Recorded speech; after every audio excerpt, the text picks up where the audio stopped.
Okay mga brothers, lulutuin natin itong ating itlog na maalat, yung salted eggs natin. So ito, inahango natin isa-isa yung ating mga ginawang itlog na maalat. Ito, nakabalot po sila ng putik, so tinatanggal natin isa-isa yung mga putik niyan kasi po pwede pa rin naman silang gamitin sa susunod. Pandagdag po ba kung sakaling gagamitin na din natin.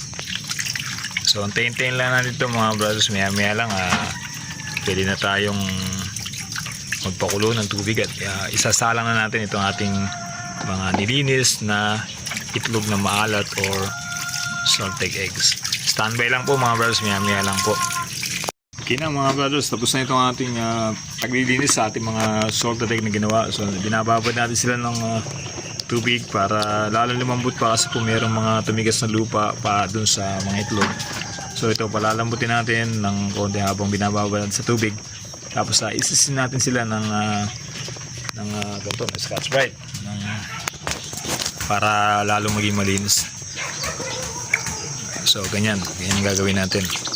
Tapos kaya natin sila pinapalaliman ng gusto yung tubig, binababad natin sila kasi yung mga pangit niyan, siyempre po yung mga parang sabihin natin yung mga reject niyan. Ito, katulad po nitong isang ito mga bal, ito. Tingnan niyo po. Yan yung masasabi natin na reject siya kasi magaan yan, lumulutang siya sa tubig. So hindi siya maganda na tig na maalat. So parang kukunti yung laman niya. Ganun po yan mga brothers. So pero itong mga nakalubog na to na hindi sila lumulutang, ito magaganda po yan. Yan. Hindi naman po kasi naiiwasan yan.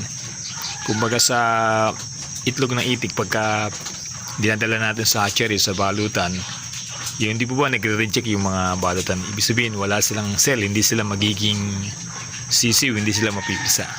Kaya yun yung mga nare-reject. Ganun din po sa salted egg. Yan.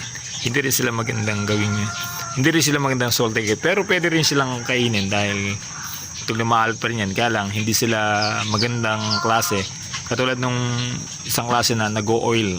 Ito po kasi hindi siya mag-o-oil, ano lang po, maalat lang pero okay din naman, kaya lang mas gusto natin syempre yung nag-o-oil.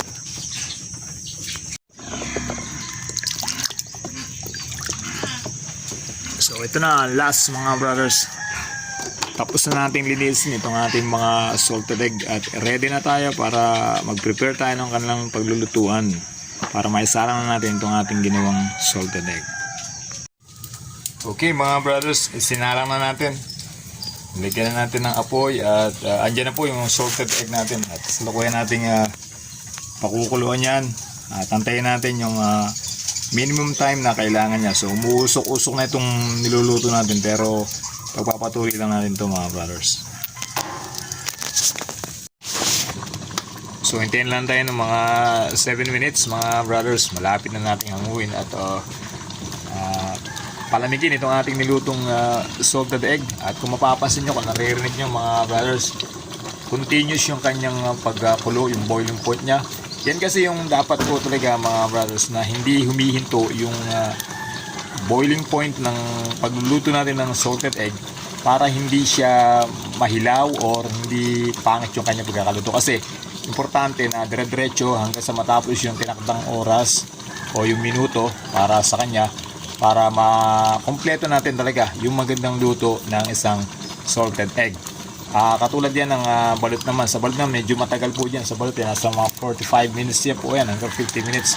Kaya medyo mas mahabang lutuan ang nangyayari po sa pagluluto ng balot.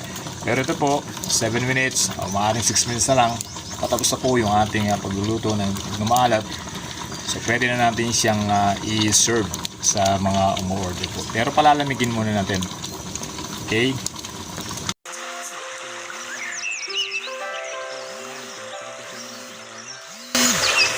So, tingnan natin. Ayan mga brothers, medyo kulo-kulo pa siya pero tapos na natin yung oras po. So kulayan natin maya-maya mga brothers. Maganda sana dito talaga natin hahanguin pero medyo mainit pa. Hindi natin maisasalang dito yung isang kaldero para may lagyan natin ng panghuli niya. So kailangan talaga dalaway kalan. Sayang naman tong apoy na to, pero hindi natin magagawa dahil medyo maraming trabaho mangyayari. So dito na lang tayo magluluto sa aming sa gas stove. Konti lang naman to, hindi naman pero mas better kung talagang gagawa tayo ng panghuli. Meron pa tayo isang lutuan na kahoy para yung kahoy na ginamit natin siya, pwede natin ilipat doon. Hindi tayo gagamit ng gas stove. Pero sa ngayon, gagamit muna tayo para mapakita ko sa inyo yung pagkukulay ng itlog na maalat.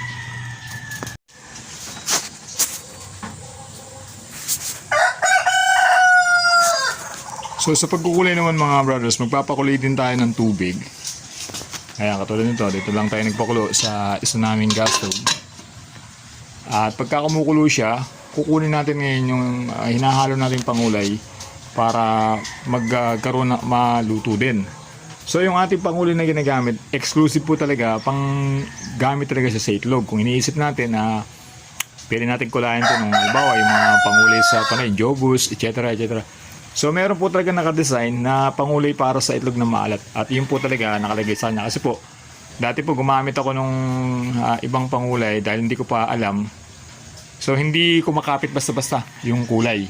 Hindi katulad talaga ng pangulay talaga na ginagamit siya itlog na maalat. So once na kumulo siya at inilubog mo doon yung itlog, so kapit na kapit kagad yung pangulay. At maganda siyang tingnan mga brothers. So kunin natin yung ating pangulay. So ito po yung aking pangulay na ginagamit. So yan, papakuloyin natin yung tubig. Ayan, di pa po kumukulo. So ganun lang po kasimple yan mga brothers. Pagka kumukulo na yan, ihahalo natin itong pangulay. At habang nagbo-boil din yung pangulay na yan, titingnan natin yung kulay niya kung approve na ba sa atin yung halimbawa po kung matapang yung kulay na yan, kung approve na ba sa atin yan, o kung gusto natin ay light lang. Titingnan po natin yan. Kaya ang lagay ng pangulay dyan, konti-konti lang.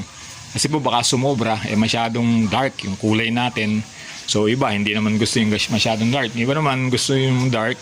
Iba naman yung light lang. So mas better dyan, yung mga light red lang yung ating kulay. Hindi siya magaspang yung kulay, hindi masyadong dark. Hindi naman masyadong light. Kaya yung sakto lang po mga brothers. So naglagay na tayo ng pangulay mga brothers. And hintayin lang natin itong kumulo para lalong malusaw yung ating nilagay na pangulay. Kasi po yung mga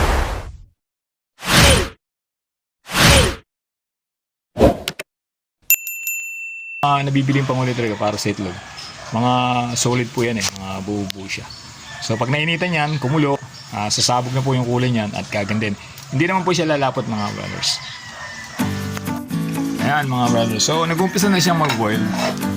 Pero pwede na natin ilagay ito. Pwede natin testingin po yung ating lumal. So, gagamit tayo ng net para mas maganda. Para hindi magkaroon ng kulay yung ating mga kamay.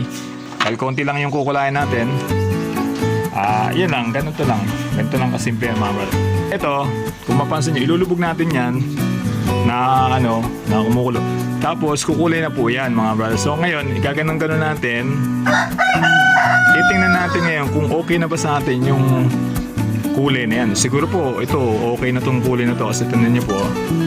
Ayan. Tingnan niyo po mga brothers kasi yung talagang pangulay na itlog, kapit talaga siya kagad. Tapos tuyo kagad yan mga brothers. Mabilis siyang matuyo. Ayan. Tapos ayan, ito pong nasa baba niya. Kaya ayan, konti lang po yung ating kinulayan. Pero marami po pong makukulayan yan. Kaya po niyan yung mga 100 pieces. So ayan po kasi habang kinukulayan din, nagiging light yung kulay kasi kumakapit dun sa itlog. So kailangan natin nagbigan. Kaya mas maganda rin para matipid tayo. Konti-konti na ilagay natin para hindi gaano masayang yung ating pangulay. Kasi po mahal yan. Dati po ang bili ko dyan nasa 300 na data. Matagal na. Ilalapag lang natin maya-maya. Kaya nga po yung isa sa atin nyo, yung iba, lang, yung meron na silang mga screen na bagsakan. So ganun lang mga brothers. Maraming salamat sa inyo. Subscribe niyo po yung ating channel, The Brothers Not a Pig. Marami pa tayong pag-uusapan patungkol po sa ating mga pag-aalaga rin ng hayop. Ganyan din po sa mga paggawa ng ganitong mga basic na pagkain po natin na traditional po para sa bansang sa atin na kinakain ng mga Pilipino po. Thank you po. God bless.